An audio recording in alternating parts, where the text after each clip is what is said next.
So আজকে day 7 তো perfect. মনে রেখেছো তাহলে? মুখস্থ রাখতে হয়, নাহলে ভিডিওর পরে ঝামেলা হয় না। যে আগেবারে তোমার এটা মনে ছিল না কেন, প্রতিদিন আমি এত কষ্ট করে করছি, তুমি মনে রাখছো না। আভি হাম ইয়াদ রাখা ডে 7। ওকে, ফুলি একদম নিভিয়ে দাও, ওটা ব্যাটারি শেষ হয়ে যাচ্ছে প্রতিদিন জ্বালিয়ে জ্বালিয়ে। গেস করো না, দেখবে সারপ্রাইজটা ভালো লাগবে। তাই ভালো লাগবে, কারণ আমি তোমার যে কটা জন্মদিনে গিফট দিচ্ছি তোমার পছন্দ মতোই দিচ্ছি। ওয়াও ভাই, এটা সত্যি পছন্দ হয়েছে, এটা ফাটাফাটি।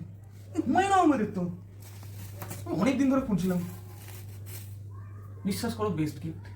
এখনো তো গিফটের অনেক কিছু বাকি আছে, সবে 7 দিন এখনো।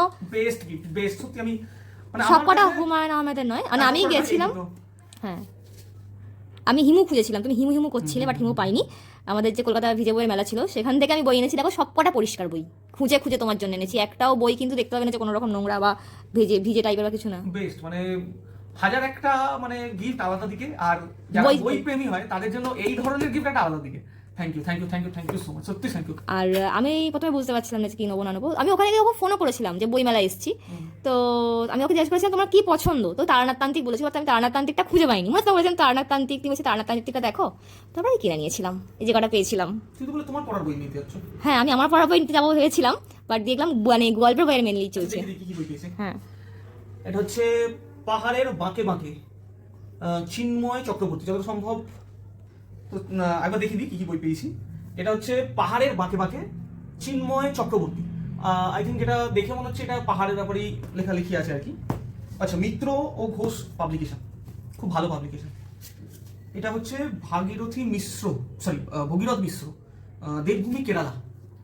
দেবভূমি কেরালা, এটা বোঝা যাচ্ছে এটা কেরালার ব্যাপারেই। এটাও তো মিত্র অ্যান্ড ঘোষ। তো এটা হচ্ছে হুমায়ুন আহমেদের, এটা হচ্ছে শঙ্খনীল কারাগার। যারা যারা মানে হুমায়ুন আহমেদকে জানো, যারা যারা বই পড়তে ভালোবাসে তারা জানো হুমায়ুন আহমেদ কি ভাবে লেখে, কি ধরনের লেখে, খুব সুন্দর লেখে। তো আর হচ্ছে এটা দ্বিতীয় মানব হুমায়ুন আহমেদ। তুমি কি প্রথম মানব? প্রথম মানব পড়বে, দ্বিতীয় মানব। তো যারা যারা, আমি এক সত্যতা বলতে আমি এখনো একটাও বই পড়িনি হুমায়ুন আহমেদের। আমি গল্প পড়িনি, আমি গল্প শুনেছি।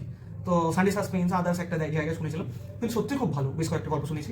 তো তোমরা বলো, তোমরা এদের এই চারটের মধ্যে কি কি গল্প কেউ পড়েছো বা কোনো বই যদি পড়ে থাকো তাহলে কমেন্টে জানিও।